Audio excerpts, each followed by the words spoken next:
आज कथा का विश्राम दिवस, मन कहीं ना कहीं बोझिल। कल हमें आचार्य श्री के दर्शन न हो पाएंगे।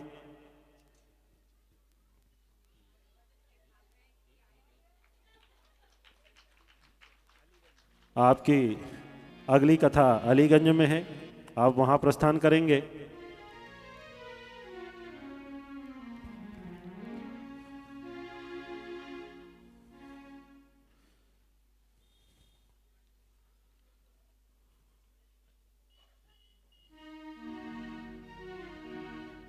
इस कथा के मुख्य आयोजक राम मनोहर सेंगर जी, कथा की मुख्य यजमान खुशबू उदय सिंह, सह यजमान उमा मान सिंह सेंगर एवं इस कथा में आप सब सहयोगी यहाँ पे पधारे समस्त श्रद्धालुगण, आप सबकी ओर से मैं परम पूज्य आचार्य श्री जी के चरणों में कोटि कोटि नमन करता हूँ, वंदन करता हूँ, अभिनंदन करता हूँ। कुछ ही क्षणों के पश्चात हम आध्यात्म दर्शन के माध्यम से राम मनोहर सेंगर जी हमारे बीच में होंगे। तत्पश्चात आचार्य श्री के मुखारबिंद से हम राम कथा का आज जो विश्राम दिवस है उसको पूर्णता की ओर आचार्य श्री हमें ले चलेंगे। तत्पश्चात इसी प्रांगण में राम जी की रसोई प्रसादी के रूप में हम सब ग्रहण करेंगे। मैं मंच पर आमंत्रित करना चाहूंगा लोणानी कुर्बी समाज के राष्ट्रीय अध्यक्ष भाई विष्णु राणे जी को, विधायक प्रतिनिधि भाई आनंद पाठक जी, मेरे बड़े ही स्नेही बड़े भाई महेश मालवीय जी, आदरणीय श्रीवास्तव जी, सोनी जी,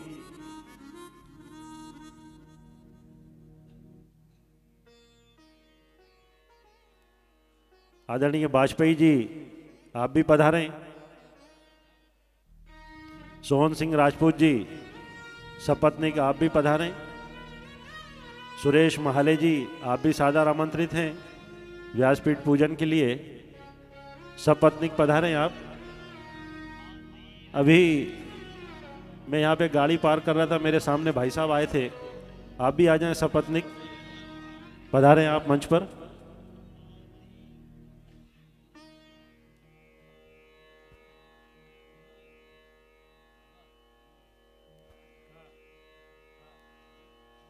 सरदार जी मुझे यहाँ से दिख रहे हैं, पाजी आप भी आ जाएं पूजन के लिए। आप भी आ जाएं, आपके बगल में बैठे हैं भाई साहब। दयानंद जी पधारें।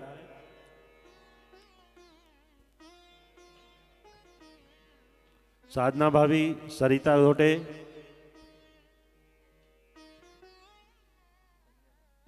संध्या भाभी बोल दी।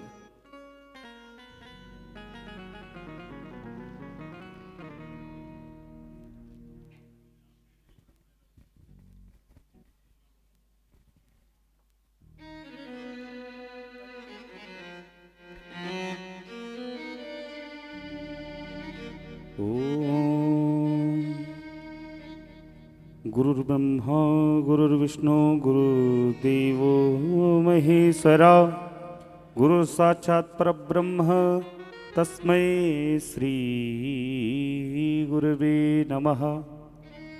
ओम नमोस्तुते व्यास विशालबुद्धे, फुल्लारविन्दायतपत्रनेत्रं तेन त्वया भारत तैलपूर्णः प्रज्वालितो ज्ञानमय प्रदीप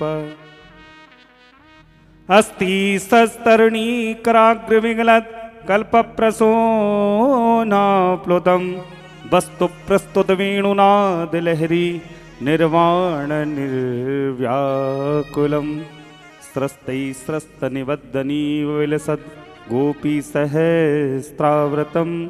हस्त्यन्यस्तनतापवर्गमखिलो श्रीदारं किशोराकृति। रामानास्ति परायणं परतरं रामोऽस्य दासोऽस्महं, रामेणाविहिता निशाचरचमो श्रीरामाय तस्मै नमः। श्रीराम राम रघुनंदन राम राम, श्रीराम राम भरताग्रज राम राम, श्री राम राम रणकर कश राम राम, श्री राम राम शरणं भव राम राम। अतुलित बलधामं हेमशैलावदेहं, धन्यवनकिशानं ज्ञानिनामग्रगण्यं, सकलगुणनिधानं वानराणामधीशं, रघुपतिप्रियभक्तं वातजातं नमामि। ॐ अज्ञानतिमिरान्धस्य ज्ञानाञ्जनशलाकया चक्षुरुन्मीलितं येन तस्मै श्रीगुरवे नमः। ध्यानमूलं गुरुर्मूर्तिपूजामूलं गुरुपदं, मन्त्रमूलं गुरुर्वाक्यं, मोक्षमूलं गुरुकृपा। आरार्तिक्यं करोमि।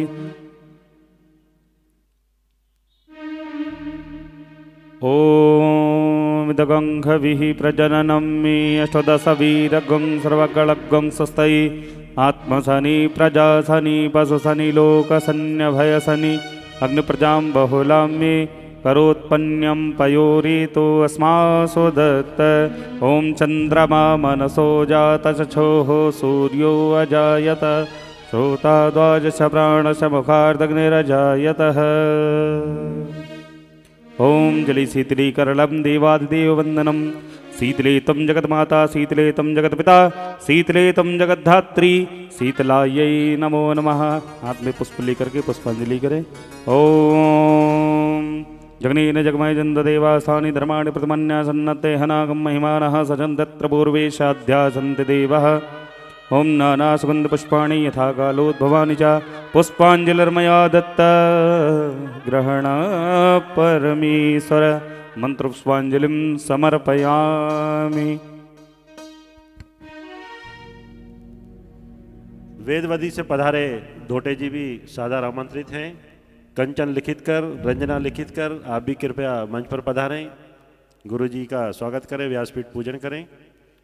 तत्पश्चात मैं आपको ले चलूँगा आध्यात्म दर्शन की ओर। रामन और सेंगर जी 10 मिनट का वाचन दर्शन पर, और तत्पश्चात आज राम कथा का विश्राम दिवस। देवनारायण शुक्ला जी जज साहब हमारे, आप कृपया पधारे मंच पर। सपत्नीक पधारे। आज राम कथा में सुंदरकांड, लंका विजय, व्यासपीठ का पूजन। तत्पश्चात मीना सोनी जी, यशवंत सोनी जी कृपया पधारें, थोड़ा जल्दी से कर लें आप। तत्पश्चात व्यासपीठ का पूजन होगा। आध्यात्म दर्शन पर रामन और सेंगर जी, जज साहब कृपया ऊपर पधारने का कष्ट करें। सपत्नीक पधारें।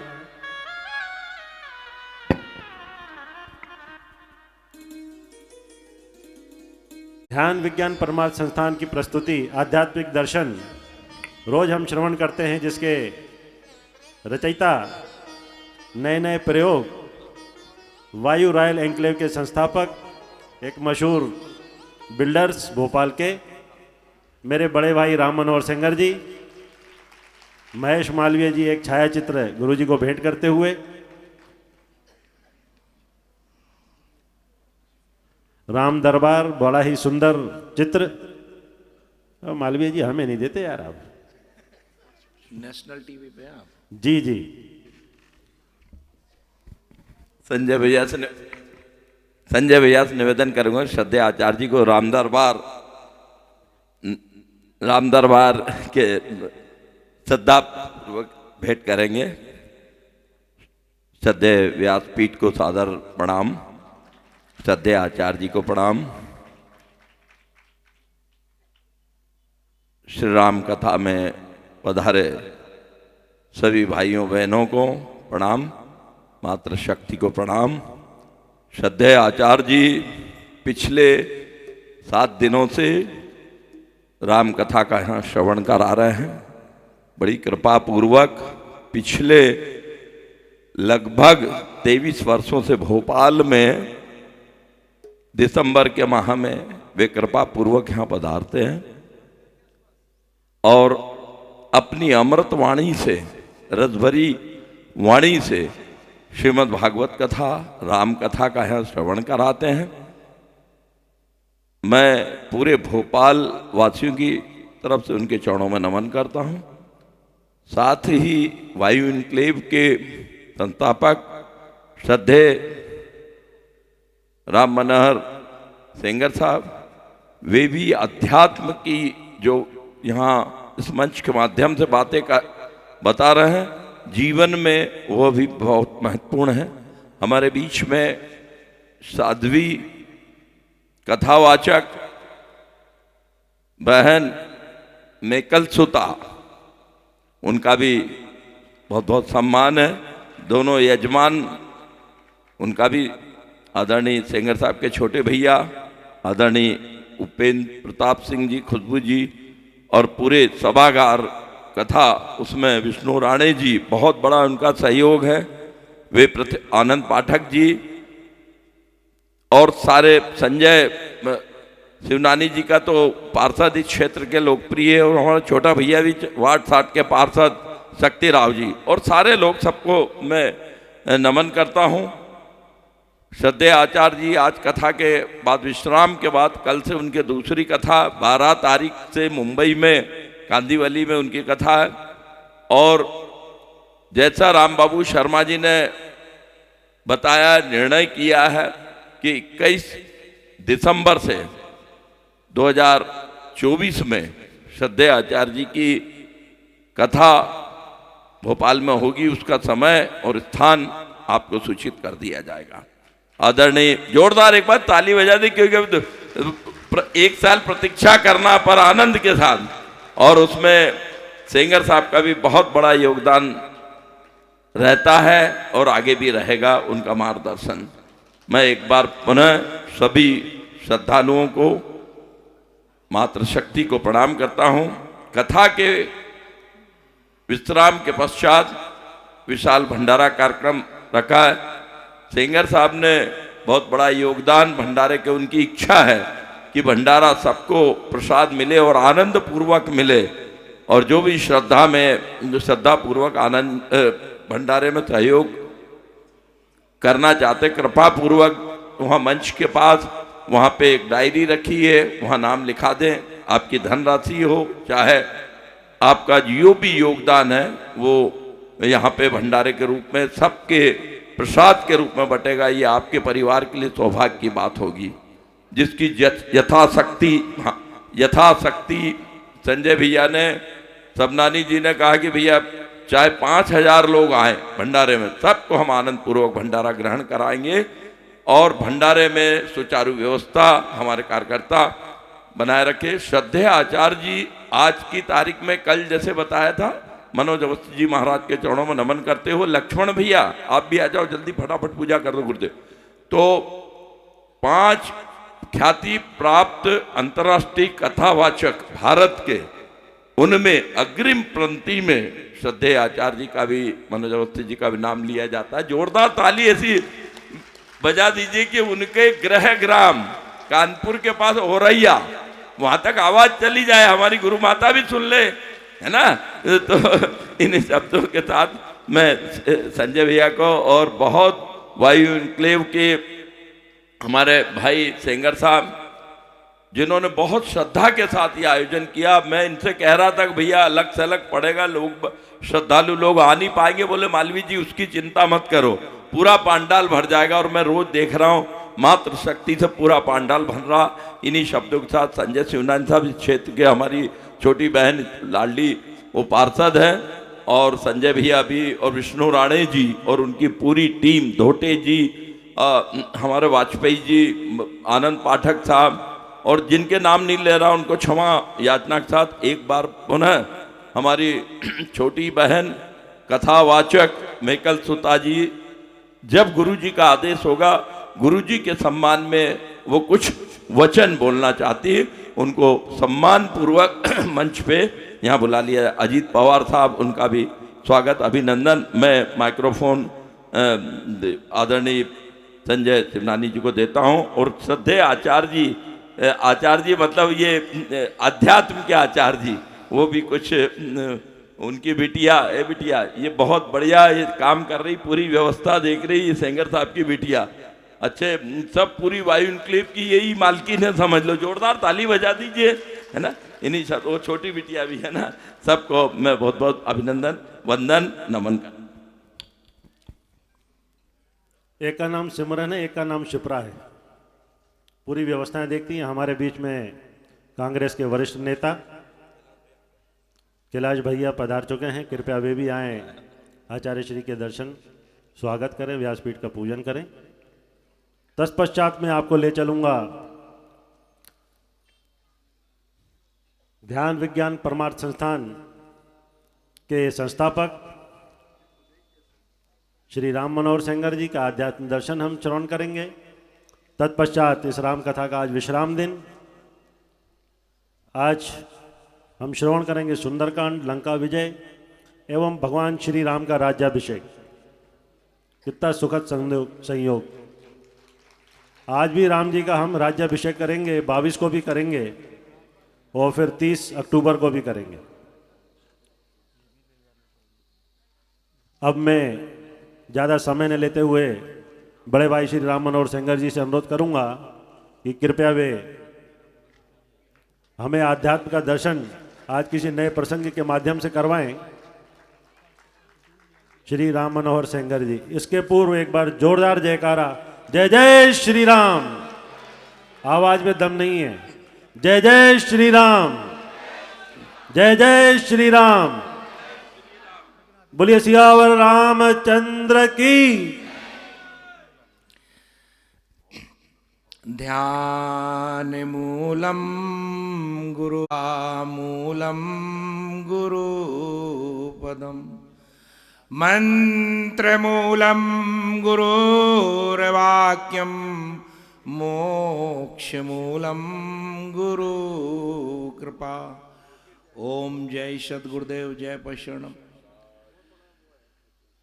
व्यासपीठ को श्रद्धापूर्वक नमन करते हुए श्रद्धेय आचार्य मनोज अवस्थी जी महाराज एवं बहुत सारे हमारे नगर के वरिष्ठ और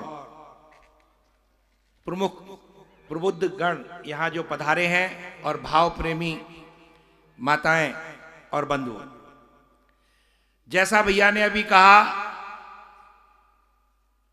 कि सेंगर साहब ये, सेंगर साहब वो, सेंगर साहब ऐसा, सेंगर साहब वैसा, ऐसा कुछ नहीं है। हमारे गुरु महाराज ने दासानुदास, आप जो हैं आप ईश्वर के दास हैं और हम आपके दास हैं। ये हमारे गुरु महाराज ने हमें पदवी दी थी कि कहते थे कि कबीरा हम धुर के भेदी लाए हुकुम हजूरी। हम उस आत्मा परमात्मा के भेद को अपने गुरुजनों से प्राप्त कर चुके हैं, तो उसकी हुकुम हजूरी चपरास बांध के बैठे हैं। जैसे श्रद्धेय आचार्य ने कहा था ना कि हम चौकी पर बैठे हैं तो चौकीदार, आप जमीन पे बैठे हैं तो जमींदार। तो जमींदार बड़ा होता है कि चौकीदार? तो आप बड़े हैं। आपको सत नमन, आपके प्रेम को, आपकी श्रद्धा को, आपके विश्वास को। ध्यान विज्ञान परमार्थ संस्थान के तत्वाधान में ये विशाल आध्यात्मिक महोत्सव की जो श्रृंखला है, जिसमें हमने उज्जैन के 2016 के कुंभ में भारत का पहला ग्रस्त अखाड़ा लगाया था। 1 लाख स्क्वायर फीट जमीन हमें शासन से मिली थी, जहां हमारा 1 महीने तक निरंतर अखंड ध्यान अभ्यास और दुर्लभ वैभव लक्ष्मी साधना चली। इसके साथ साथ गृहस्थी में रहते हुए, गृहस्थी के सब कार्य धर्मानुकूल करते हुए, अपने इष्ट की याद में 24 घंटे ध्यान का तरीका ध्यान विज्ञान परमार्थ संस्थान में सिखाया जाता है। यह बहुत सरल और सहज पद्धति है। छोड़ने का रास्ता नहीं है, जोड़ने का रास्ता है। जो आपका जीवन है, इसी जीवन में रहिए, क्योंकि हम मानसिक रूप से इतने कमजोर हो चुके हैं कि हम कहें ये छोड़ दीजिए, वो छोड़ दीजिए, तो उसके लिए बहुत ताकत लगाने की जरूरत नहीं है। एक बार हमारे इसी मध्य प्रदेश के पुलिस के जो डीजीपी साहब, उन्होंने मेरा एक कार्यक्रम पुलिस वालों के बीच में रखा। तो मैंने एक ही प्रश्न किया कि भाई पूजा पाठ क्यों नहीं करते हो, ईश्वर की तरफ क्यों नहीं? बोले समय ही नहीं है। तो मैंने कहा अच्छा भैया, ये सोचते हो कि जो कुछ भी व्यस्तता, जिस तरीके की कार्यशैली है, इसमें हम ईश्वर की तरफ नहीं जा सकते? लेकिन ऐसा नहीं है। हमारे परदादा गुरु महाराज थे, वो पुलिस में ही थे, और पुलिस में रहते हुए परम संत महात्मा ब्रजमोहन लाल जी महाराज, आपकी समाधि लखनऊ में है, और बहुत उच्च कोटि के महात्मा हुए उस जमाने में। जब उन्होंने शरीर का त्याग किया था तो आधुनिक कबीर की संज्ञा उनको दी गई थी, और हिंदू, मुस्लिम, सिख, ईसाई समस्त मत संप्रदाय धर्म के अनुयायी वहां पर उपस्थित थे। यह हमारी जो विद्या है, इतनी अद्भुत विद्या है, इसमें ना तो कोई क्रिया सिखाई जाती है, ना कोई भाव। आपका ईष्ट आप निश्चित कर सकते हैं, साकार या निराकार या निर्विकार, यह आपकी मर्जी है। ये वेद हमें आजादी देते हैं। हम हिंदू लोग साकार और निराकार दोनों प्रकार के साधकों को अपने तरीके में पाते हैं। इसमें कोई बंधन नहीं है। आपका इष्ट आप चुन सकते हो, आपका मंत्र नाम चुन सकते हो। वाल्मीकि महर्षि तो मरा मरा बोलते बोलते ब्रह्मज्ञानी हो गए। हम छोटे बड़े मंत्र में ही परेशान रहते हैं। आप अपने ईश्वर का जो भी नाम, परमात्मा की ऊंची से ऊंची भावना डाल करके जब दुख, मुसीबत, कष्ट आता है तो जिस आत्र स्वर में उसकी नजदीकी लगती है उसे चुन सकते हैं। और उसको जोड़ने का जो रास्ता है, जो सुरती, ख्याल, शब्द, जो आपके धक धक शब्द, जो परमपिता परमेश्वर ने परमात्मा का अंश धड़कन के रूप में हमारे अंदर मौजूद कराई, जिसे हम ना चालू कर सकते ना बंद, ना तेज कर सकते ना स्लो, उसे प्रकृति सत्ता चलाती है, वो परमपिता परमेश्वर चलाता है। उसमें उस नाम को अगर जोड़ लेते हैं तो आप सात्विक में रहें, रासिक में रहें, तामसिक में रहें, किसी भी वृत्ति में रहें, आप त्रिगुणातीत होकर के, तीनों वृत्तियों से ऊपर उठ करके उस ईश्वरी वृत्ति में आरूढ़ होकर के सहज और सरल तरीके से आत्मा और परमात्मा का साक्षात्कार कर सकते हैं। ये मैं कोई नई चीज नहीं बता रहा हूं। अगर हम अपनी भक्तमाल उठा के देखें तो सैकड़ों ऐसे संतों के जीवन चरित्र उसमें भरे पड़े हैं कि जिनको सम और विषम दोनों परिस्थितियों में ही ईश्वर की प्राप्ति थी। आपने नाम सुना होगा एक संत तुकाराम जी का। संत तुकाराम जी की धर्मपत्नी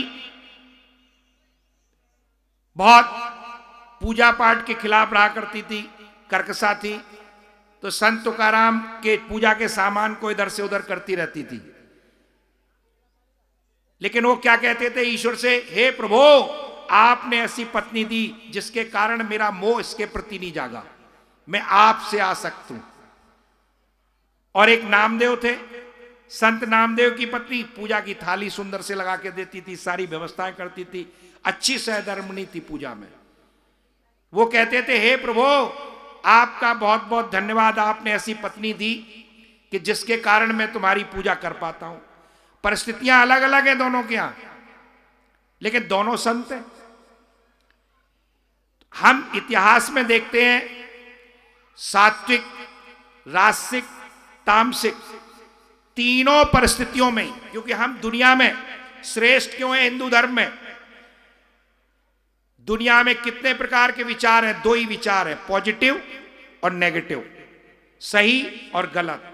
लेकिन हमारे सनातन ने हमें कितने प्रकार के विचार दिए। अगर दूसरे धर्मों के लोगों के बीच में नापाक चीज उन्हें छू ले तो उनका धर्म जीरो, उन्हें पाक पवित्र चीज ही चाहिए, नापाक में स्थिर नहीं रह पाता। लेकिन हमारे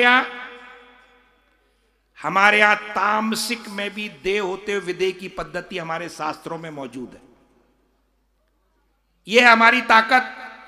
अगर भारत विश्व गुरु बनेगा तो इसी कारण बनेगा कि हम किसी भी परिस्थिति में रहें उस 24 घंटे ईश्वर के सुमरन में देश काल परिस्थिति चाहे कैसी भी रहे उसमें रहते हुए अपने ईश्वर की याद को आप अगर कर्ता बनेंगे,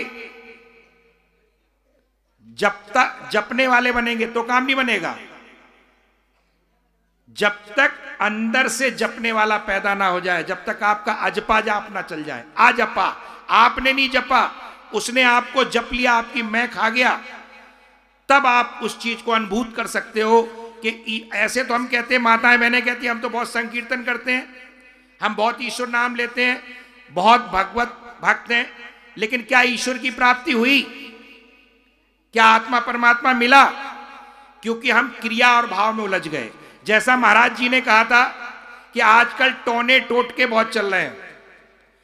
आपको कोई परेशानी है, आप परेशानी में मेरे पास आए, आप दुखी हैं, आप कहें कि राम मनोहर जी मैं बहुत परेशान हूं, मेरी ये समस्या है, मैं आपसे कहूं कि आप एक कोने में बैठ के, किसी को नहीं बताना, अकेले में, पत्नी को भी नहीं बताना, कोई देख ना पाए, अपना अंगूठा लें और 15 मिनट एक कोने में बैठ के चूसें और 15 दिन तक करें ये काम।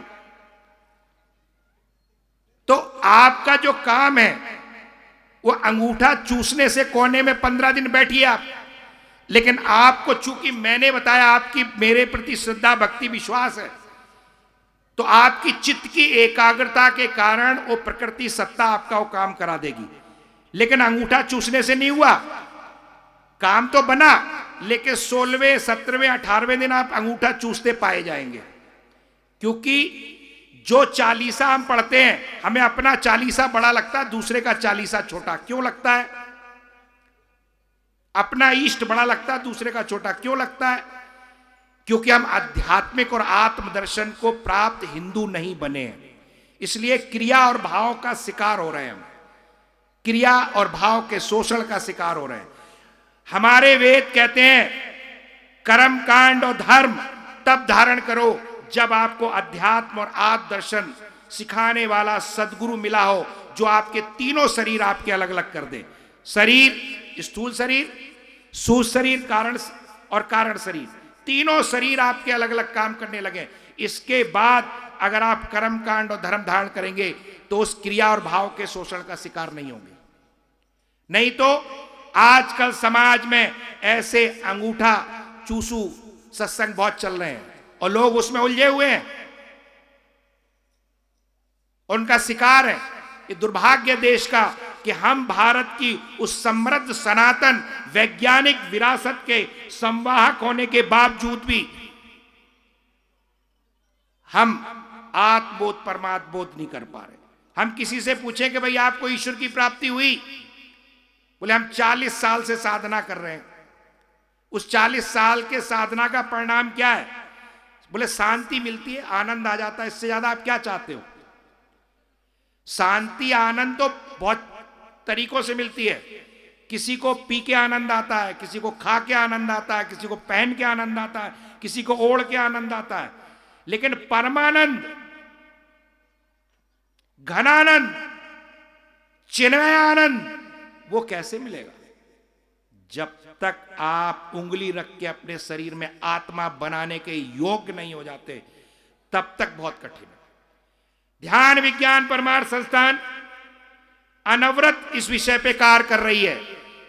भारत के 5 राज्यों से भी ज्यादा जगहों पे हम शिविर करते हैं, निःशुल्क शिविर होते हैं। हम चेला नहीं बनाते, दीक्षा नहीं देते, चंदा नहीं लेते, चढ़ावा नहीं लेते, अपने जीविकोपार्जन की कमाई से शिविर करते हैं। और हमारे गुरु का आदेश था, उन्होंने कहा था कि ये सारी शर्तें मानोगे, स्वामी बनने की कोशिश मत करना, अपनी जाति को भंगी धोबी से ज्यादा मत समझना, सदा सेवक बन के सेवा करना, वायदा कभी किससे कुछ मत करना, लेकिन जो आत्मा परमात्मा को जानने आए उसकी सेवा के लिए सदैव तत्पर रहना। ये बहुत ही सुंदर पद्धति है। प्रत्येक रविवार और बृहस्पतिवार को हमारे शिविर होते हैं। मैं चाहता हूं कि अवधपुरी की हर कॉलोनी में ध्यान की शाखा आप लोग लगाओ, क्योंकि सारे जीवन सब कुछ ध्यान से करना है। बच्चों ने ध्यान से पढ़ाई करनी है, ध्यान से नौकरी करनी है, ध्यान से खेती करनी है, ध्यान से व्यापार करना है। दुर्भाग्य हमारा यही है कि हम ध्यान, हमें पता ही नहीं। अधिक समय ना लेते हुए, चूंकि आप परम श्रद्धेय की कथा अमृत रस का रसास्वादन करने के लिए आए हैं, तो आपके उनके बीच में अधिक दूरी नहीं करूंगा। चाहूंगा कि आपके हृदय में उनकी अमृतवाणी उतरे और आप अपने हृदय की धड़कन 5 मिनट, 2 मिनट, 3 मिनट जो भी आपको मिला करे, घर में भी आप आंख बंद करके हृदय की धड़कन को सुनते हुए मनन करिए। हृदय की दुखदुखी सुनने का प्रयास करिए। हमें खुद की धड़कन नहीं सुन रही और संसार की धड़कनों को सुनने का हम दावा करते रहते हैं।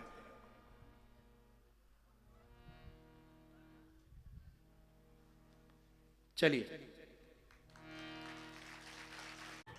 श्री राम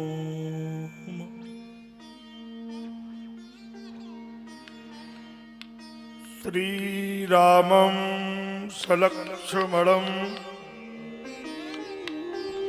सीताम हनुमन्तं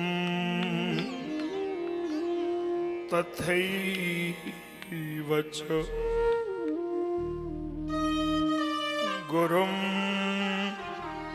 भागवतानन्दम्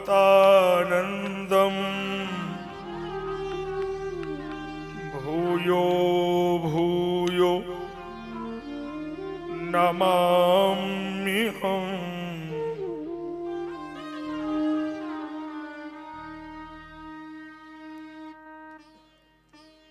वर्णानामर्थसङ्घानां रसानां छन्दसामपि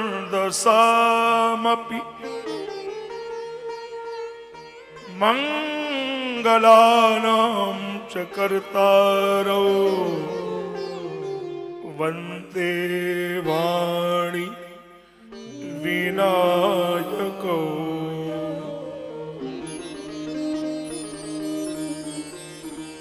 वन्दे विदेहतनया पदपुण्डरीकं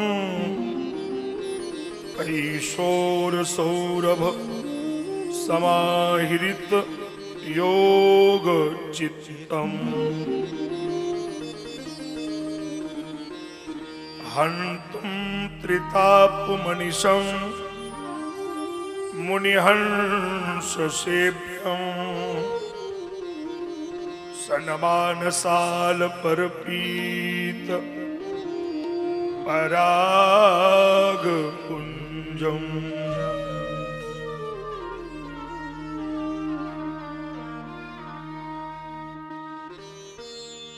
उल्लङ्घसिन्धो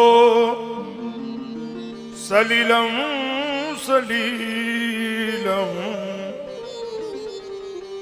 याशोकवह्निं जनकात्मजाय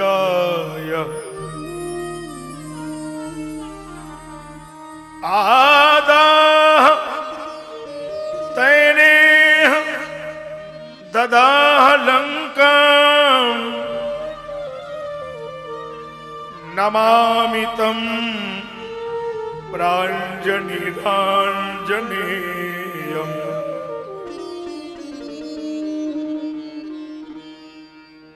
यत्र यत्र रघुनाथकीर्तनं तत्र तत्र कृतमस्तकाञ्जलिं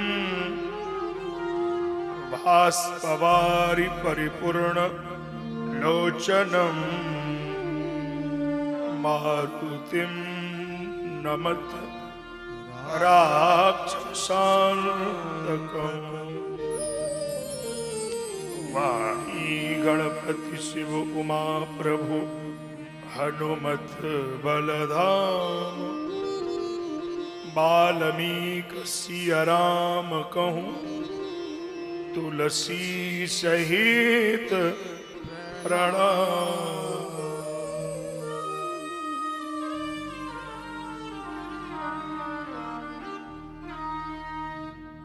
मंगल भवन मंगल हारी मंगल भवन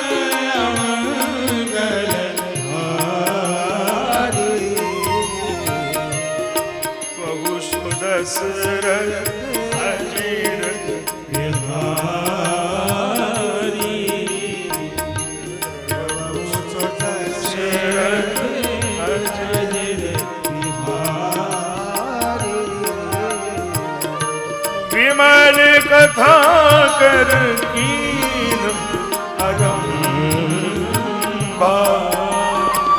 सुनत रसा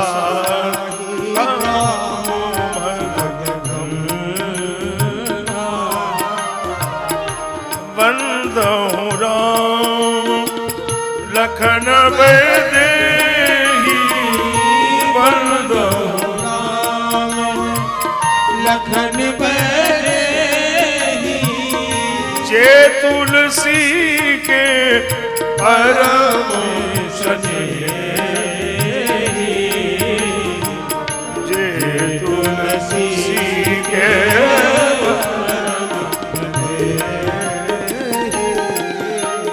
जय सिया राम जय जय सिया राम जय सिया राम जय जय सिया राम जय सिया राम जय जय सिया राम सिया राम जय जय सिया राम जय सिया राम जय जय सिया राम जय सिया राम जय जय सिया राम श्री राम जय राम जय जय राम जय सिया राम जय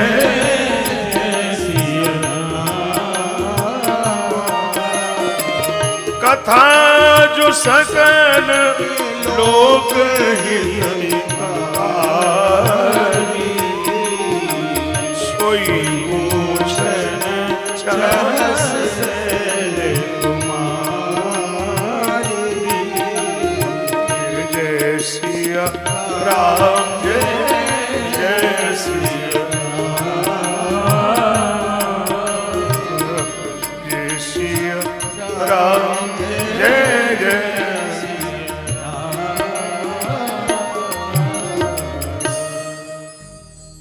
प्रेम से बोलिए श्री हनुमान जी महाराज की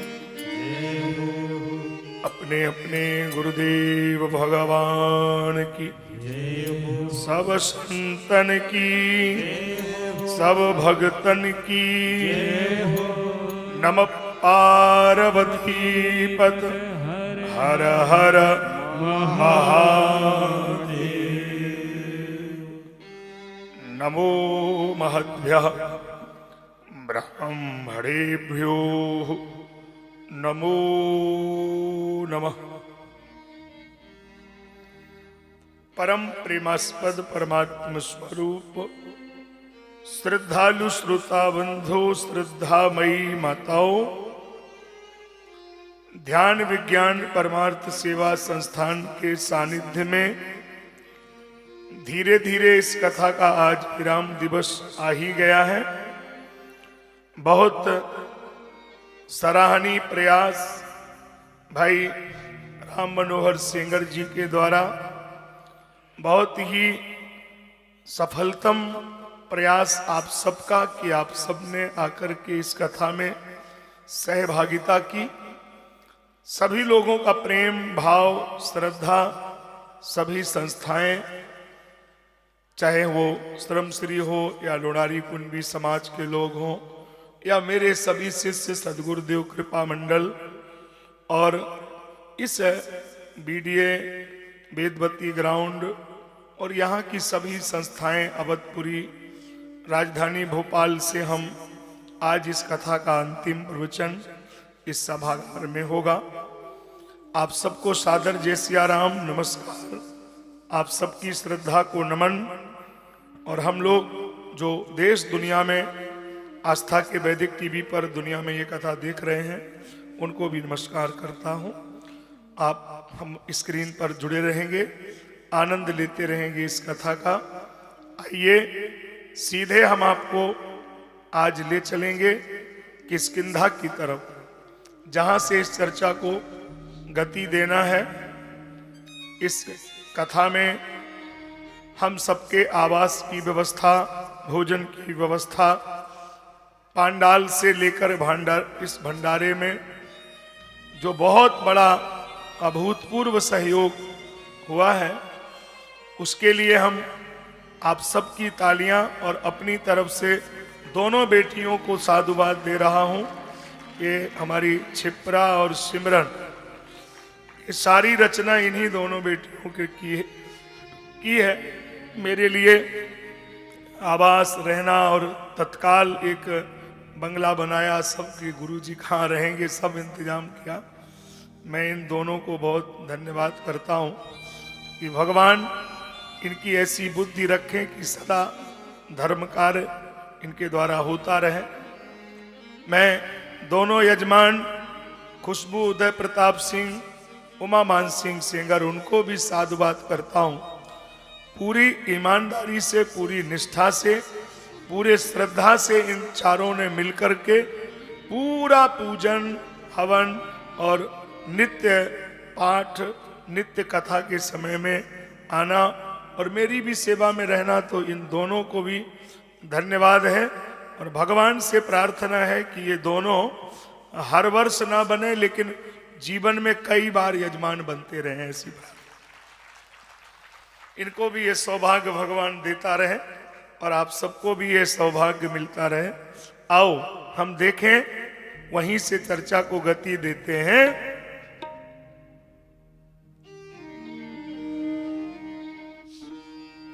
बहुत बहुत सम्मानित श्रोतागण बैठे हैं।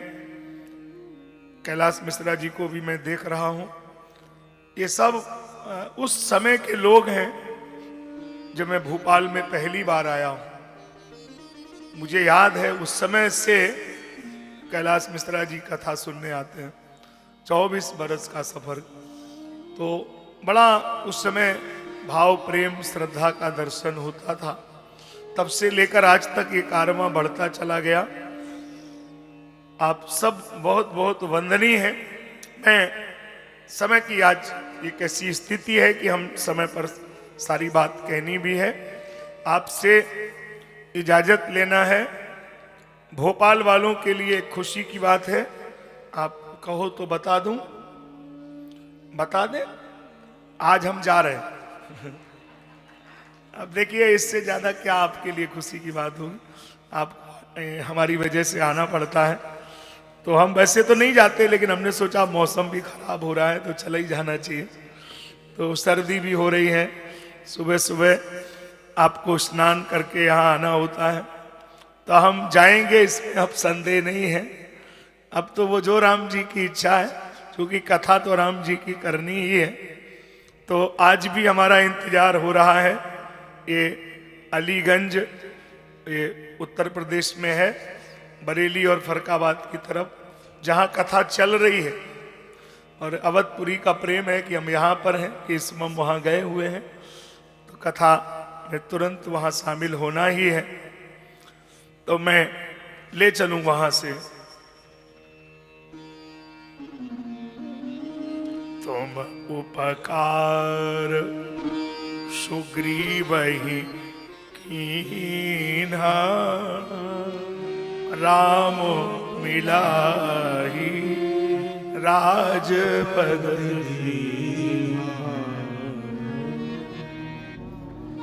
आगे पीछे तो नहीं हुआ, बोलो, यही तो था कल। श्री हनुमान जी महाराज ही हैं जो सुग्रीव से राम जी का मिलन हुआ है। नहीं तो सुग्रीव तो नीचे उतरता ही नहीं। देखो महात्मा कितने सरल होते हैं। श्री हनुमान जी संत हैं, सदगुरु हैं, कितने सरल हैं। भगवान जी से कह रहे हैं कि वो तो नीचे उतरेगा नहीं, तो कहां रहता है सुग्रीव? नाथ सैल पही कपिपति राही, सैल पर, सैल माने पर्वत, बंदरों का राजा सुग्रीव पर्वत ऊपर रहता है। अच्छा, मैं आपसे कहूं तो आपको भी समझ में आएगा। आप सब भी पर्वत पे ही रहते हैं। सैल पर केवल सुग्रीव नहीं रहता है। अगर आप मानस पढ़ते हैं तो ध्यान से पढ़िए, आप भी सैल पे ही बैठे हैं। कौन सा सैल है जिस पर आप बैठे हैं? गृह कारज नाना जंजाला ते अति दुर्गम सैल ये गृह कारज नाना जंजाला, यह सैल है। और इससे उतर करके आप परमात्मा शरण में कैसे जा सकते हैं? कौन ले जा सकता है? कोई हनुमान जी जैसे महात्मा ही करिश्मा कर सकते हैं। वही भगवान के चरण पकड़ के कह सकते हैं कि प्रभु ये तो नीचे उतरेगा नहीं, लेकिन आप ही मेरे कहने से इसके पास चले जाओ। तो ये संत ही हैं जो ये कुछ करिश्मा कर सकते हैं। और मैं भी प्रार्थना करता हूं आपके लिए, मेरा तार प्रभु से जोड़े ऐसा कोई संत मिले, मेरा तार से जोड़े ऐसा कोई संत मिले, मेरा तार प्रभु से जोड़े ऐसा कोई संत, मेरा तार प्रभु से जोड़े ऐसा कोई संत मिले, ऐसा कोई संत मिले, ऐसा कोई संत तार प्रभु से जोड़े ऐसा कोई संत मिले, मेरा तार प्रभु से जोड़े ऐसा कोई संत मिले, संत मिले भगवंत मिले, संत मिले भगवंत मिले, मेरे मन का रास्ता जोड़े ऐसा कोई संत मिले, मेरे मन का रास्ता जोड़े ऐसा कोई संत मिले, मेरे मन का रास्ता मोड़े ऐसा कोई संत मिले, मेरे मन का रास्ता मोड़े ऐसा कोई संत मिले, संत मिलन के बड़े महत्तम, संत मिलन के बड़े महत्तम, दुर्लभ जग में संत समागम, दुर्लभ जग में संत समागम, मेरा नाता हरि से जोड़े ऐसा कोई संत मिले, मेरा नाता हरि से जोड़े ऐसा कोई संत मिले, मेरा तार प्रभु से जोड़े ऐसा कोई संत मिले, मेरा तार प्रभु से जोड़े ऐसा कोई संत मिले,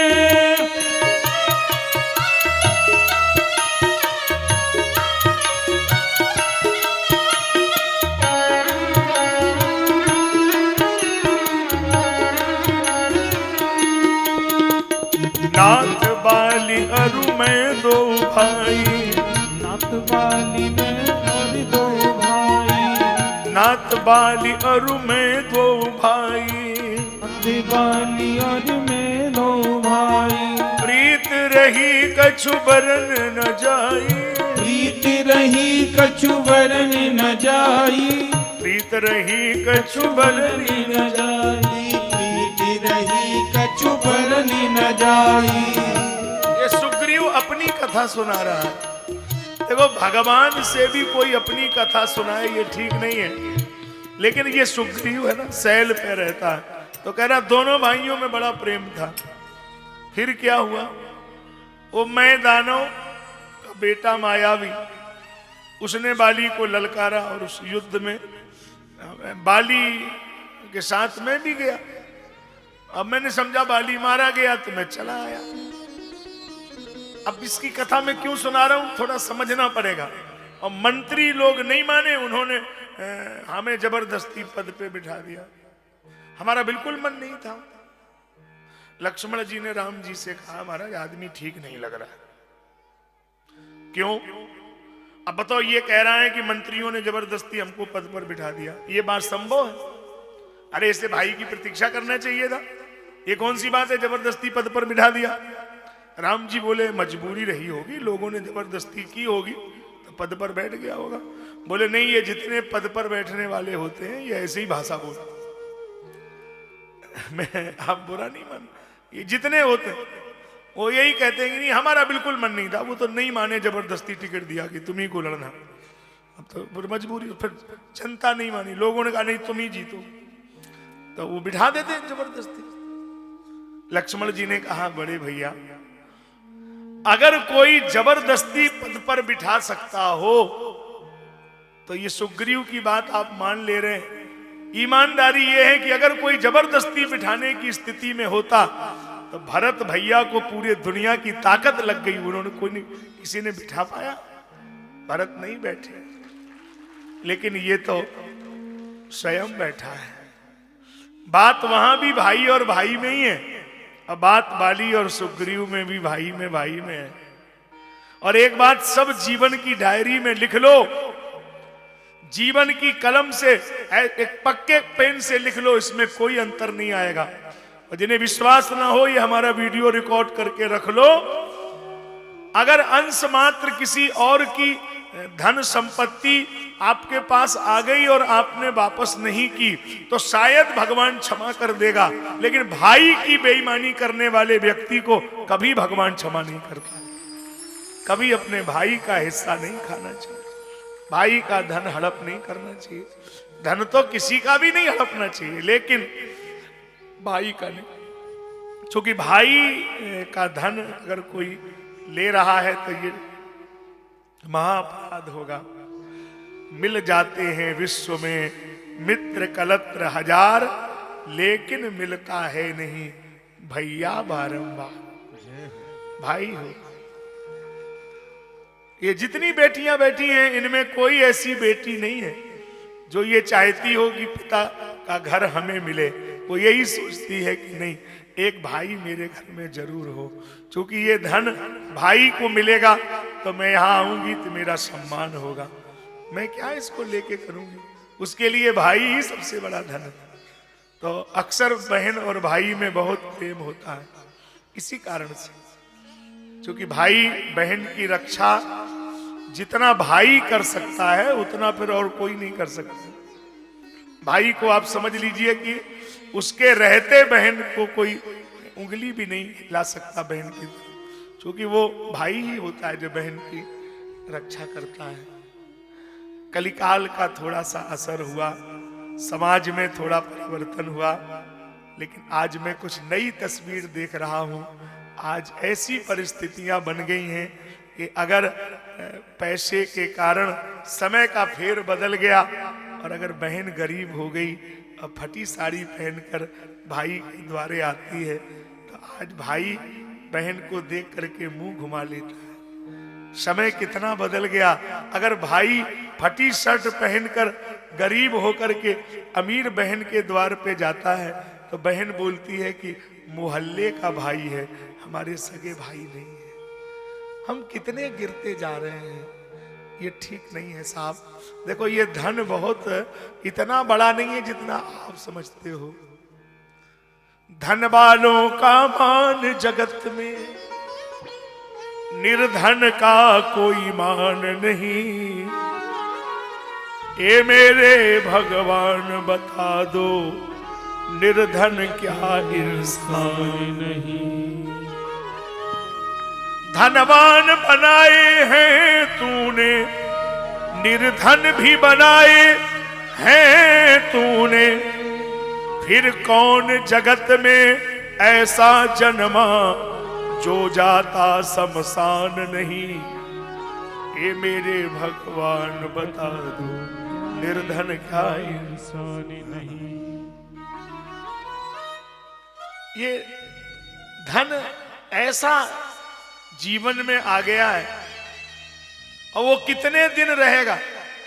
केवल आंख की आंख खुलने पर, आपकी आंख खुलने तक, जिस दिन आंख की पलक बंद होगी 1 मिनट बाद पूरे शहर में चर्चा हो गई।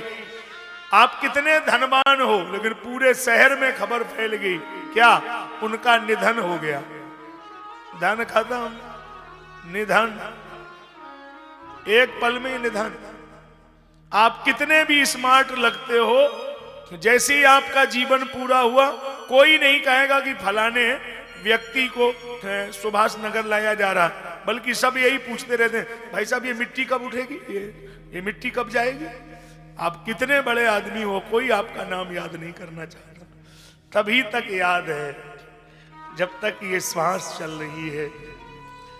इसलिए देखो, एक बड़ा अच्छी बात किसी ने कही, मुझे याद आई, तुम में रूठ जाने की आदत कहां से आ गई, मरीजे हिज्र ये जुर्रत कहां से आ गई। मैंने कल तक सुना था बिस्तर से उठा जाता नहीं, और आज दुनिया से उठ गया, ये ताकत कहां से आ गई। जीवन थोड़े दिन का खेल है, बहुत दिन का नहीं है। स्वामी विवेकानंद जी महाराज ने कहा था, जिसे हजारों वर्ष जीने की तड़प हो, वो एक काम करे हजारों वर्ष जी सकता है।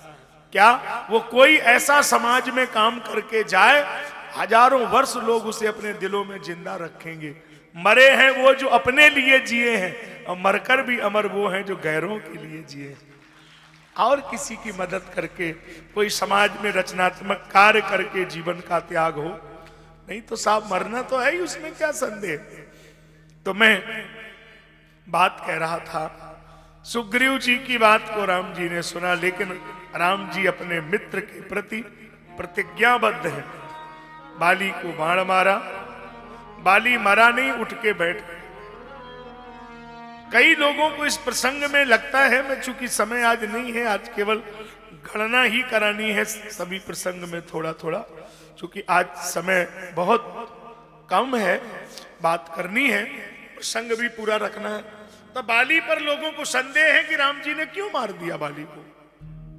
चाहे मैं इसका निरूपण करता हूं। देखिए, आपने देखा होगा कि जैसे कोई भी व्यक्ति किसी कार्य को करता है तो उसके पहले एजेंडा बनाता है। पार्टियां चुनाव लड़ती हैं तो पहले एक पत्र जारी करती हैं, संकल्प पत्र। उसमें लिखा होता है कि हमें इन इन कार्यों को करना है। क्या बोलते उसको, जारी करते ना पहले, इन मुद्दों पर चुनाव लड़ना है, तो वो पहले लिखा जाता है। अच्छा, तो अब आपको भी ये ध्यान से देखना चाहिए कि राम जी ने आने के पूर्व कौन सा संकल्प पत्र जारी किया, क्यों आए दुनिया में। तो आपको याद रखना चाहिए 4 मुद्दों पर आए। पहला मुद्दा क्या है, विप्रधेनु सुर संत हित लीन मनुज अवतार। ये राम जी का संकल्प पत्र है कि इन 4 को हमें बचाना है। और मैं पूरे विश्व के सामने साधना के इस वैदिक टीवी पर कह रहा हूं, जिन लोगों को इस बात पर विश्वास ना हो, जिनको लगता हो कि ये बिल्कुल असत्य है, अब वो प्रैक्टिकल करके देख लें। मतलब वो ब्राह्मण, साधु और गाय को जितना परेशान कर सकते हो करें, और देख लें उसका परिणाम कितना घातक होगा। अगर गौ ब्राह्मण संत का आप निंदा करेंगे, उसको उसके प्रति द्वेष रखेंगे, उसके लिए आपके हृदय में करुणा नहीं होगी, तो फिर देखिए भगवान कितना दंड देंगे आपको। क्योंकि भगवान इन्हीं के लिए संसार में आए। विप्रधेनु सुर संत हित लीन मनुज अवतार, ये उनके संकल्प पत्र में लिखा है। और दूसरी लाइन में ये भी लिखा है, जब जब हो ही धर्म के हानि, बाढ़हि अधम असुर अभिमान। तो बाली कौन है, मूढ़ तो ही अतिशय अभिमान, नारी सिखावन कर। बाली अत्यंत अभिमानी है, और अभिमानी जब जब बाढ़ई असुर अधम अभिमानी, तब तब प्रभु धरी मनुज शरीरा, हरहि कृपा निधि सज्जन।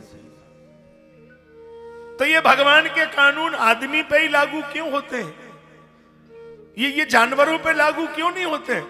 जानवर पे लागू इसलिए नहीं हो सकता है कि जानवर उनके कानून के हिसाब से ही चल रहा है। आदमी के अलावा किसी ने उनके कानून का उल्लंघन नहीं किया। अगर किसी व्यक्ति से पूछा जाए, किसी कंपटीशन में किसी बच्चे से आईएएस पीसीएस में ये क्वेश्चन अगर रखा जाए कि आप जानवर को देख करके ये बता सकते हो कि ये जानवर शाकाहारी है कि मांसाहारी है, ये वेज है कि नॉन वेज है, आपके पास कोई इसको जानने के लिए मशीन है, कोई तरीका है, कैसे बता सकते हैं आप? मैं पूरे सभा को बता रहा हूं, किसी भी जानवर को चेक करना हो कि ये वेज है या नॉन वेज, ये शाकाहारी है कि मांसाहारी है, एक मिनट में आप इसको पहचान कर सकते हैं। 1 मिनट आपको एक पहचान करना है। कैसे?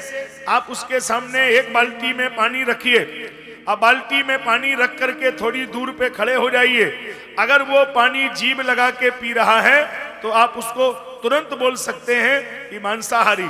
अगर होठों से पी रहा है तो आप कह सकते हैं शाकाहारी। 100% ये उसका उत्तर है। जीभ लगा के पानी पिएगा तो मतलब मांसाहारी। कुत्ता जीभ से पानी पिएगा, मांस खाएगा। बिल्ली जीभ से पानी पिएगी, मांस खाएगी। शेर जीभ से पानी पिएगा, मांस खाएगा। लेकिन बकरी होंठ से पानी पिएगी, कभी मांस नहीं खाएगी। गाय होंठ से पानी पिएगी, कभी मांस नहीं खाएगी। भैंस होंठ से पानी पिएगी, कभी मांस नहीं खाएगी। भगवान को इनके ऊपर कोई डाउट नहीं है, ये सब भगवान के कानून में चल रहे हैं, सब भगवान की बात को मान रहे हैं। लेकिन भगवान को सबसे ज्यादा हैरानी तब होती है कि जब आदमी पानी होंठ से ही पीता है। भगवान को लगता है इससे ज्यादा खराब कोई नहीं हो सकता। जानवर भी हमारी बात को मान रहा है, लेकिन ये तो मानता ही नहीं है। जानवर भी हमारे कानून के दायरे में चल रहा है। तो भगवान ने कहा कि जानवर को कोई पनिशमेंट नहीं देंगे, ये आदमी को ही सुधारना पड़ेगा। ये तो मानता ही नहीं है साहब। बोलो साहब, जानवर भी उनकी बात को फॉलो कर रहा है, आदमी नहीं कर रहा। वो तो साहब क्या करेगा? तो भगवान का ये एजेंडा है, ये भगवान का तरीका है। तो बाली को मारने का मतलब ये नहीं है कि आप सोचें कि ऐसे ही मार दिया। देखो, कई जगह पर सरकार को आदेश होता है कि काउंटर करिए आप। जब अपराध ऐसा हो कि उस अपराध में फांसी से भी ऊपर सजा देनी है तो फिर काउंटर ही करिए। जैसे आतंकवादी के लिए सरकार ये नहीं बोलती है कि तुम केवल जिंदा ही पकड़ना है। आतंकवादी के लिए आदेश होता है कि जिंदा या मुर्दा मारिए। अच्छा, अब मैं सिद्ध कर दूं एक बात कह करके तो आपके समझ में आएगा। ये अपराध बाली पर साबित होता है मेरे आधार पर। जानकी माता का अपहरण हुआ और जानकी माता का अपहरण करके रावण ले गया और बाली की राज्य सीमा से विमान गया। जो उस समय का एयर ट्रैफिक कंट्रोल था, तो उस समय के एयर ट्रैफिक कंट्रोल में जो रूट था, आज भी रूट वही है। पुराना अगर आप चाहें तो पुराना सर्च करके देखिए गूगल पे, मैप में वही रूट आज भी चालू है। आज भी अगर किसी को कोलंबो जाना है तो जो फ्लाइट जाएगी वो दक्षिण से ही जाएगी और सीधा कोलंबो के लिए श्रीलंका पहुंचेगी। आज भी रूट वही है। चेन्नई से फ्लाइट सीधा जा रहा है और किष्किंधा पर्वत से यही रूट उसका बनता ही है, यहीं से जाएगा। तो कोई भी विमान वहीं से निकलेगा। बाली की राज्य सीमा से ही रावण निकला और जानकी माता रोती रही, वस्त्राभूषण फेंक दिए। आपको सारी चीज की जानकारी है। रोती रही, सुग्रीव ने जान भी लिया। अब बाली, अरे एक राजा के राज्य में कोई आतंकवाद की घटना हो रही है तो केवल केंद्र सरकार जिम्मेदार नहीं है, राज्य सरकार भी तो जिम्मेदार है। तुमको ये पता नहीं कि रावण यहाँ कब आया? एयर ट्रैफिक कंट्रोल तुम्हारा काम नहीं कर रहा था, तुम्हें पता नहीं लगा रावण का विमान जा रहा है। और तुम कोई सामान्य व्यक्ति नहीं हो जो रावण के सामने सरेंडर कर दोगे। तुम तो वो थे कि रावण को पकड़ के तुमने कांख में बगल में दबा के रखा। एक दिन रावण गयो कुचाली, संध्या करे सिंधु तट बाली, छलचे जीतन चै दस भाला, बाली दबोच लीन तेई काला, यही पे दबे रहे 6 मासा, रही रावण ने जीवन आशा। 6 महीने तुमने बगल में दबा के रखा। रेहू बाली कर कांख, जो बगल में दबा के रख सकता हो, जिसमें इतनी ताकत हो, अगर वो बाली उस दिन जानकी माता के करुण क्रंदन को सुन करके एक बार भी मैसेज देता कि रावण, ये भारतवर्ष के सम्मान का विषय है, आर्यावर्त की सनातन सभ्यता पर तूने हाथ डाला है, यही ढेर कर दूंगा, छोड़ दे सीता जी को। रावण की कोई ताकत नहीं थी जो सीता जी को लेकर लंका पहुंच जाता। लेकिन बाली ने रावण को सुरक्षित आने दिया और सुरक्षित वापस जाने दिया। और जो आतंकवाद में सहयोग कर रहा है, वो चाहे बाली हो या संसद भवन का हमलावर हो, उसे फांसी देना कोई अपराध नहीं है, क्योंकि देश सर्वोपरि है। देश के साथ खिलवाड़ करने की इजाजत किसी को नहीं दी जा सकती है। देश की अस्मिता, एकता, अखंडता में कोई भी बाधक बनेगा उसके लिए कोई किसी प्रकार की रियायत नहीं हो सकती। राष्ट्र सर्वोपरि है। तो यहाँ पर देश के ऊपर आप बात करिए। राम जी का कि जो मापदंड है वो आतंकवादी को मारना नहीं है, आतंकवाद को मारना है। बाण मारने के बाद भी राम जी ने बाली को ऑफर दिया, कहेऊ बाल तो ही देहूं जियाई, कहो तो जीवित कर दूं। बाली ने कहा नहीं प्रभु, हम मरना चाहते हैं, क्योंकि जब तुम्हें जिंदा करना था तो मारा क्यों? बोले हमारा उद्देश्य एक बाली के मरने से पूरा नहीं होगा, हमारा उद्देश्य तो आतंकवाद को खत्म करना है, उस परंपरा को नष्ट करना है जो देश में अकारण वंचित, शोषित, उनके साथ अन्याय कर रहे हैं, जो महिलाओं के साथ, वंचितों के साथ, शोषितों के साथ जो कमजोर वर्ग को सता रहे हैं, ऐसे आतताइयों को नष्ट करने से ही तो हमारा एजेंडा पूरा होगा। वहां कोई इस प्रकार का मैटर नहीं है। बाली के ऊपर राजद्रोह का केस बनता है, तुम राजा थे, तुम्हारी जिम्मेदारी है। अरे अभी यहाँ कोई भगदड़ हो जाए तो आम आदमी भाग सकता है, अगर यहाँ पर एसपी की ड्यूटी हो, यहाँ पर डीआईजी की ड्यूटी हो तो उसे भागने का अधिकार नहीं है, उसे कानून व्यवस्था संभालने की जिम्मेदारी रखनी पड़ेगी भाई। उसके लिए थोड़ी, बाली राजा है वहां का, बाली मालिक है, उसके इशारे के बिना पत्ता नहीं हिल सकता था वहां। लेकिन कहीं ना कहीं बाली ने ये अपराध किया है। राम जी का कहीं कोई दोष नहीं, मेरे राम जी पर कोई उंगली उठा ही नहीं सकता। उन्होंने कोई काम धर्म विरुद्ध किया ही नहीं। रामो विग्रहवान धर्मा, तो धर्म के साक्षात विग्रह हैं, कौन उंगली उठाएगा? सारे लोग बंदर भालू इकट्ठे हैं और आज संपाति को आज ले जा करके महाराज जटायु को तिलांजलि दिलवाई। समुद्र के किनारे फैसला हो रहा है, जो नाग है सत जो जन सागर, करई सुराम काज गुण आगर। कौन इस सागर का को पार करेगा? सब अपने अपने बल का बखान करते हैं, पार जाने में सब के हाथ खड़े कर देते हैं। तब अब तो साहब एक ही लोग हैं, उन्हीं से हाथ जोड़ने पड़ेंगे। कौन? वीर हनुमान अति बलवान, राम नाम रसियो रे, प्रभु मन बसियो रे। वीर हनुमान बलवान, सभी लोग मनाइए हनुमान जी को मस्ती में, दोनों हाथ हिलाते हुए, पांव भी हिला सकते हो, क्या बात है। वीर हनुमान अति बलवान, राम नाम रसियो रे, प्रभु मन बसियो रे। वीर हनुमान अति बलवान, राम नाम रसियो रे, प्रभु मन बसियो रे।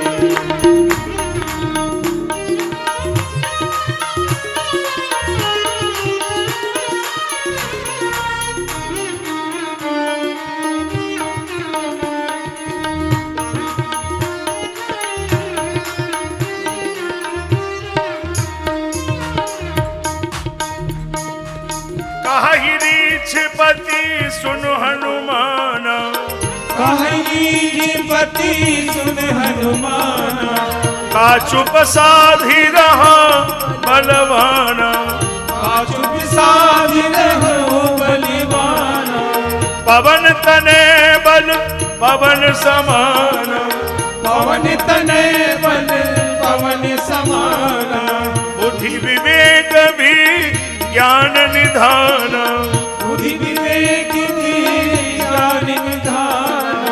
कवन सुकाज कठिन जग माई, जो नहीं हो आते तुम भाई।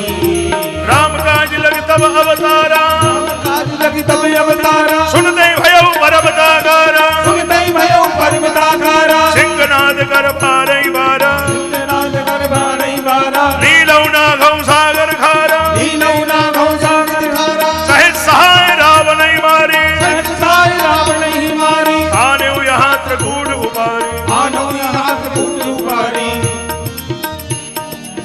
पवन तने बल पवन समान, बुद्धि विवेक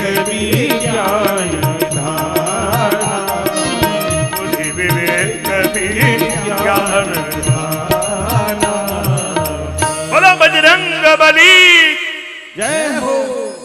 बजरंग बली बहुत बड़े देवता हैं, इतने छोटे से थोड़ी सुन पाएंगे। हाँ, थोड़ा जोर बोलिए तभी तो सुनेंगे।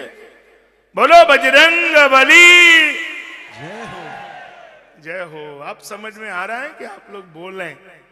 हाँ, बजरंग बली है साहब, ये तो इनके जैसा दुनिया में कोई और हो ही नहीं सकता है। बहुत इनको जगाने की कोशिश की तो जग ही नहीं रहे, और जब जग गए तो इतने जग गए कि जरूरत से ज्यादा ही जग गए। अब कह रहे हैं कि सहज सहाय रावण ही मारी, जा रहा हूं मैं, सेना के सहित रावण को मार दूंगा, और आने हूं यहां त्रिकूट उपारी, सेना के सहित रावण को मार दूंगा। अब देखो है समस्या की नहीं, बोलो सहज सहाय रावण ही मारी, सेना के सहित रावण को मार दूंगा। किसी ने कहा कि ये तो बड़ा गड़बड़ हो गया मामला, पहले तो जग नहीं रहे थे, अब इतने जग गए कि अब यही मामला, रावण को ही मार देंगे। तो कौन बोले? तो किसी ने बजरंग बली से कहा कि बजरंग बली, रावण को आप नहीं मारेंगे तो कौन मारेगा? वो क्या है कि राम जी मारेंगे। अच्छा, ये मेरे को मालूम नहीं था, तुम्हें बताना चाहिए पहले। राम जी मारेंगे? हाँ ठीक है ठीक है ठीक है, तो हम रावण को नहीं मारेंगे, कैंसिल कर दिया, राम जी मारेंगे। लेकिन एक काम करिए ना, राम जी लंका नहीं जाएंगे। गलत जगह क्यों जाएंगे? फिर आने यहाँ त्रिकूट उपारी, हम पूरा पर्वत उखाड़ के यहीं ला रहे हैं, यहीं मारो, इसी जगह मारो उसको। कहां जाओगे वहां पे? अब और नई मुसीबत, पूरा उठा खाड़ के ला रहे हैं, गिर त्रिकूट पूरा सब उठा के यहीं ला रहे हैं। अब इसका मतलब आप समझ पा रहे हैं कि नहीं? इसका अर्थ समझ पा रहे हैं? देखो, हनुमान जी युवा हैं, युवा में जोश होना चाहिए। अकेले युवा के जोश से काम नहीं बनेगा, फिर उसमें वृद्ध का होश भी होना चाहिए। देखो, युवा में जोश होता है, वृद्ध में होश होता है। जवानी अंधी होती है, बुढ़ापा लंगड़ा होता है। जवानी के आंख नहीं होती, बुढ़ापे के पांव नहीं होते। जवानी देख नहीं सकती, बुढ़ापा कर नहीं सकता। एक जगह आग लगी है, दो जल रहे हैं, एक लंगड़ा एक अंधा। अंधे से पूछा तुम क्यों जल रहे हो? बोला मैं देख नहीं सकता। लंगड़े से पूछा तुम क्यों जल रहे हो? बोला मैं भाग नहीं सकता। तो कैसे काम बनेगा? बोले दोनों तालमेल करिए, दोनों में सलाह होना चाहिए। यानी देखने की क्षमता तो मेरी अच्छी है और चलने की तुम्हारी अच्छी है। तो अंधे ने उस वृद्ध को कंधे पे बिठा लिया, रास्ता बूढ़े ने बताई और अंधा चल के गया, दोनों बच गए। जवानी के जोश में जवान बेटा अंधा, बुढ़ापे की मार से बूढ़ा बाप लंगड़ा। तो लंगड़े पे अनुभव की आंख है, करने की ताकत नहीं है, और जवान में ताकत है, सोचने की क्षमता नहीं है। अगर दोनों में तालमेल हो जाए कि सलाह वृद्ध की होगी और करने की ताकत युवाओं की होगी, तो सारे देश की तस्वीर बदल जाएगी। ये है संदेश राम काज का।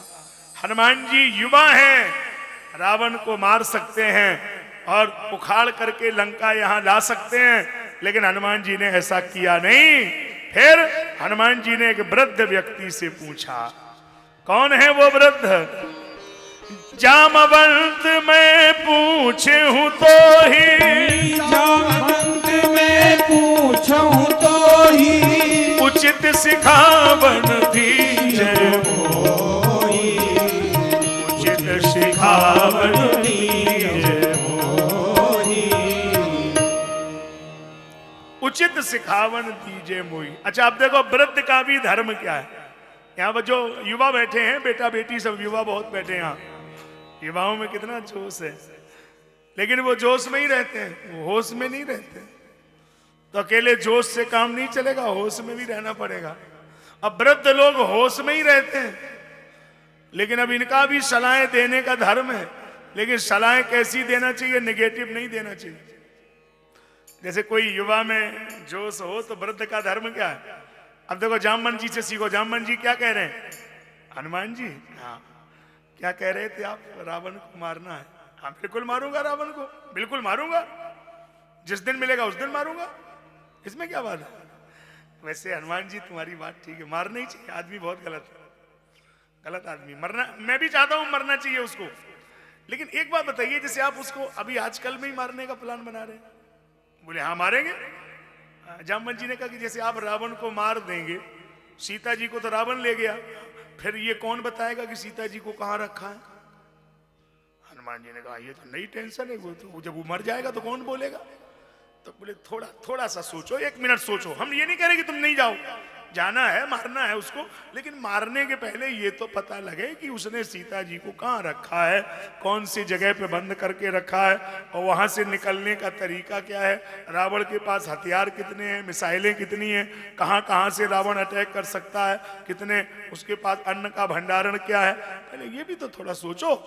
तो केवल अभी तुम पहले स्टेप में इतना करो कि केवल ये पता लगा के आओ सीता जी कहाँ है, सीता ही दे कि कहा सुध आई। फिर क्या होगा, फिर आप अकेले थोड़ी चलेंगे, पूरी फौज चलेगी। तब निज भुजबल राजीव नैना कौतुक लाग संग कपि सेना, ऐसे थोड़ी होगा। फिर सब लोग घेर के मारेंगे उसको, पूरे परिवार को मारेंगे, क्या बात है। लेकिन अभी आप इतना ही करना, इससे आगे नहीं करना। हनुमान जी बोले ये ठीक है, इसलिए यहां पर विश्राम नहीं किया गया। और बिना विश्राम के ये चौपाइयां पढ़ना चाहिए। जब भी सुंदरकांड का पाठ हो तो ये बिना विश्राम के बोलना चाहिए, तब वो पाठ पूरा माना जाएगा। ठीक है, गाइए हमारे साथ। जामवंत के बचन सुहाए, जामवंत के बचन सुहाए, सुन हनुमंत हृदय अति भाई, अब लग तुम पर खिसु मोहि भाई, मोहि कर क्यों तुम भाई, सही दुख कंद मूल फल खाई, सही दुख कंद मूल फल खाई, जब लगिया वह सीता ही देखी, जब लगिया वहु सीता ही देखी, होहि काज मोहि हरस विसेकी, होहि काज मोहि हरस विसेकी, यही कही नाही सबन कहूँ माथा, चले हरसी धरि रघुनाथा, सिंधु तीर एक भूधर सुंदर, कौतुक कूद चढ़ुता ऊपर, बार बार रघुबीर सफारी,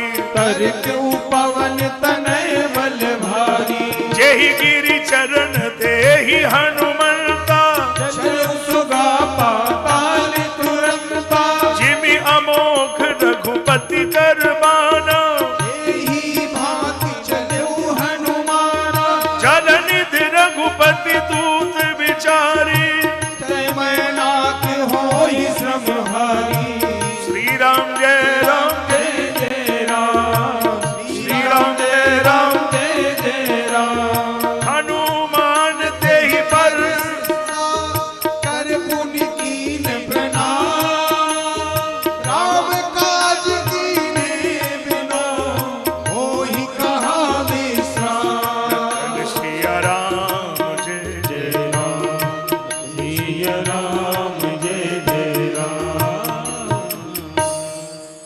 अब जरा चर्चा पे आ जाइए।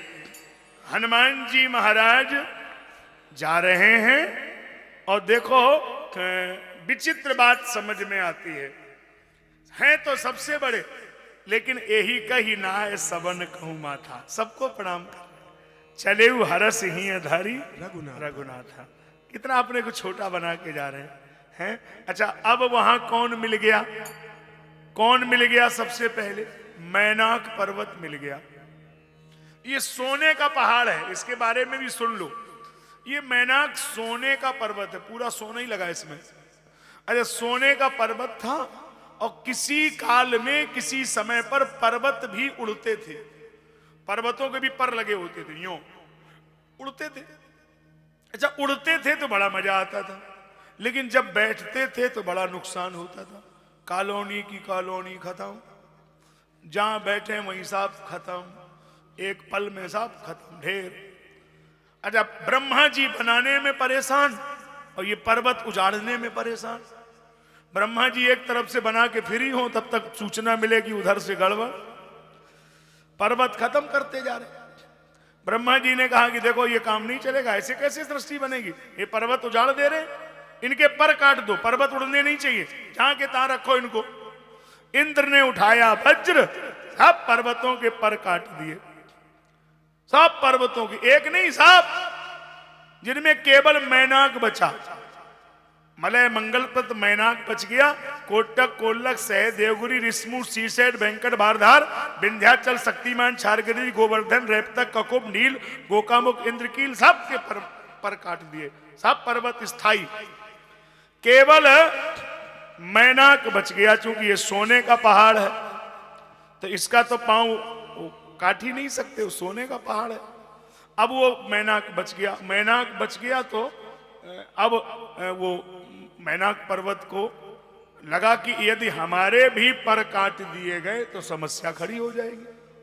चूंकि यदि हमारे पर काट दिए गए तो समस्या क्या खड़ी होगी कि हम उड़ नहीं सकते हैं, और हम जहां भी स्थायी रूप में रहेंगे वहां कोई भी आदमी अगर मार्केट जाएगा तो तुरंत 2 ग्राम निकाल लिया करेगा, तो हमें तो रात में भी नहीं लोग सोने देंगे।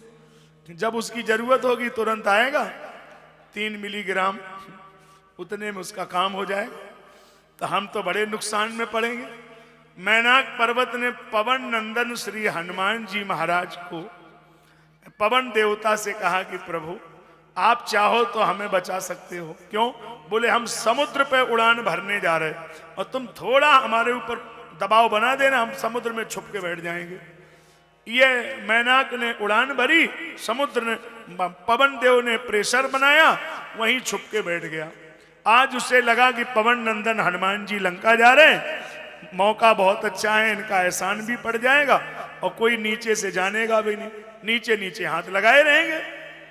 तो हनुमान जी ने मैनाक पर्वत से कहा देखो भाई हम स्वीकार नहीं करते आपको, आपके ऊपर विश्राम हम स्वीकार नहीं करते।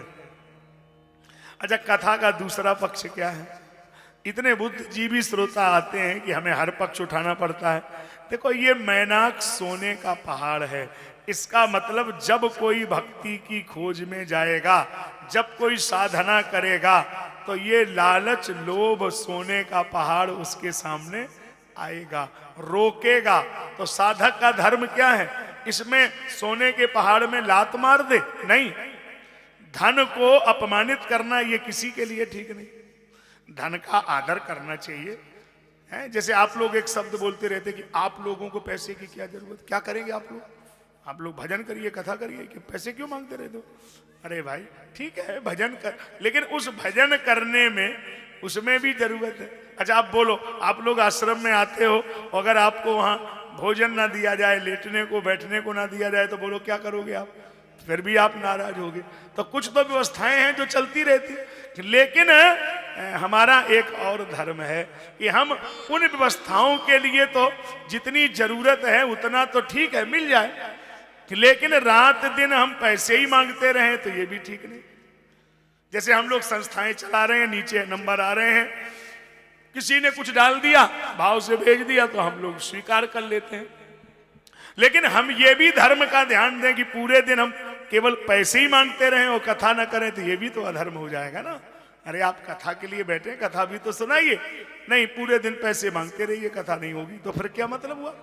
दोनों चीजें सीखना है। अरे धन की जरूरत है, लेकिन हाँ भाव से जो दे दे ठीक है, लेकिन हम रात दिन धन के पीछे कथा ही भूल जाएं, ये ठीक नहीं। तो हनुमान ते ही परसा, हनुमान जी ने कहा आप प्रणम्य हैं, आप वंदनीय हैं, कर पुनि कीन प्रणाम, तुम्हें हम प्रणाम करते हैं, तुम्हारे बिना कोई साधन भजन पूरा नहीं होगा, लेकिन राम काज कीन्हे बिना मोहि कहाँ। साधक उतने धन को तो स्वीकार कर सकता है जिसमें राम काज में बाधा उत्पन्न ना हो, और जो राम काज में बाधक हो ऐसे धन की आवश्यकता साधक को नहीं होना चाहिए। राम काज तो करे ना। तो मैं आपसे बात कह रहा था, हनुमान जी ने उसे प्रणाम किया, और जो सोने के पहाड़ के सामने ना झुका हो, जिसे दुनिया का वैभव नहीं रोक सका हो, उसके सामने कौन आएगा? प्रशंसा। इसी का नाम सुरसा है। सुरसा आप लोगों को मिली होगी, ध्यान नहीं दिया आपने, चलो हम दिमाग लगाते हैं। सुरसा आपको कब मिली? देखो ये जो अपनी जो मतलब जैसे साइकिल है ना, अपना साइकिल कितना स्पीड में चलता है, कभी कभी 10 मिनट में बरखेड़ा, 5 मिनट में MP नगर, आधा घंटे में पहुंच जाते हैं भोपाल। अरे तो ये कमजोर कब लगती है? जब पंचर होती है ना, जब हैंडल टेढ़ा होता है ना, जब मतलब फ्राई व्हील खराब होता है, नहीं नहीं तब भी कमजोर नहीं लगती है। तो साइकिल कमजोर कब लगती है? जब पड़ोसी की मोटरसाइकिल स्टार्ट होती है। अरे भाई हम तो एक्सरे मशीन समझिए ना, हम तो भीतर की निकालेंगे, आपके भीतर जो भरा। साइकिल में कोई कमी नहीं है साहब, लेकिन वो पड़ोसी की मोटरसाइकिल बहुत गड़बड़ करती है। उसे देख के लगता है कि चाहे कहीं से रुपया आना चाहिए, लेकिन आना मोटरसाइकिल चाहिए। उठा के साइकिल कबाड़ में रख दिया, मोटरसाइकिल खरीद लाए। हम आपसे बहसबाजी नहीं कर रहे हैं, आप लोग तो हमारे मालिक हैं, हम क्या करेंगे आपसे? हम तो, आप लोग सब हमारे बड़े बंदे नहीं है। हम तो झगड़ा करते ही नहीं, कभी मूड में ही नहीं रहते झगड़े की। देखो सही सही बात बताओ, साइकिल की जो दुर्दशा आज हो रही है, कबाड़ में पड़ी है ऊपर, ऐसी दुर्दशा इस मोटरसाइकिल की नहीं होगी क्या? ये बोलो ना भाई, पक्का? आप बोल ही नहीं रहे जोर से। यही दुर्दशा मोटरसाइकिल की भी होगी ना, एकदम पक्का। तो फिर हमारी भी बात लिख लो, बेटा बेटी पति पत्नी घर मकान दुकान जमीन जो कुछ तुम्हें मिला है, अगर तुम इसमें खुश नहीं हो तो तुम्हें कितना भी मिलेगा उसमें भी खुश होने वाले नहीं हो। यही सुरसा है, इसका मुंह बढ़ता ही रहेगा। जब 16 योजन तो हनुमान जी 32 योजन, 32 योजन तो 64 योजन। अरे क्या तरीका, वो तो बढ़ती चली जा रही है। तो क्या हनुमान जी 200 योजन नहीं बन सकते हैं? बन सकते हैं, लेकिन हनुमान जी बोले 200 योजन इस समस्या का हल नहीं है। समस्या का हल क्या है?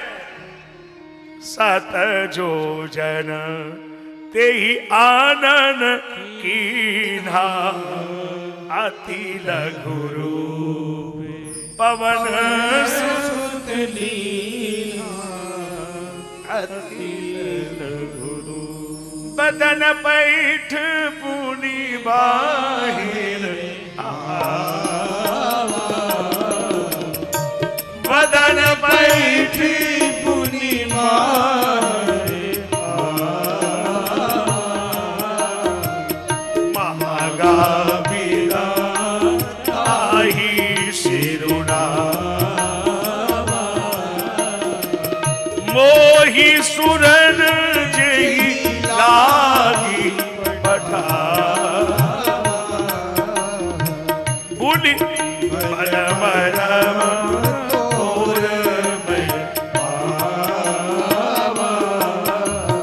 राम काज सब करी हम तुम बलबूत निधान, आशीष दे गई सो हर्ष चलू हनुमान। सिया राम जय जय सिया राम, जय जय राम। देखो बहुत लोग यहाँ सुंदरकांड पढ़ने वाले बैठे हैं, रोज पढ़ते हैं। पढ़ते रहिए, हमारे साथ भी गाते रहिए। जय सिया राम, जय जय राम, मेरे प्रभु राम जय जय राम। निश्चर एक सिंधु महतहि, हरि माया नभ के खग गहई, जीव जंतु जे गगन उड़ाई। जल बिलोक दिन कै पर चाही, कही छाह शक्ति सो न उड़ाई, एहि विधि सदा गगन चर खाई। सोई छल हनुमान कहतीना, तासु कपट कपि दुर्दई चीन्हा। क्या सुंदर बात है। ये कौन है? इसका बड़ा अच्छा रोल है। मानी ऊपर कितने लोग जा रहे हैं, उनको नीचे लाओ। ऐसे पूछो मछली मगरमच्छ कितने छोटे छोटे जीव जंतु हैं, उनको खा लो ना। नहीं नहीं, उनको बाद में, पहले ऊपर वालों को नीचे लाओ। अरे नीचे वालों पे दिमाग क्यों नहीं लगा रहे? आजकल ये तो बहुत बड़ी बीमारी है। ऊपर वालों को नीचे लाइए, जो नीचे जा रहे हैं उनको ऊपर मत उठने दीजिए। ये कठिन समस्या है। आप नाराज मत होना, ये कई लोगों में बीमारी है। एक आदमी से हमने पूछा कि आजकल बड़े डिस्टर्ब रहते हो, क्या कारण है? बोले कारण थोड़ा दिमाग से परेशान है। मैंने कहा कारण क्या है बताओ ना।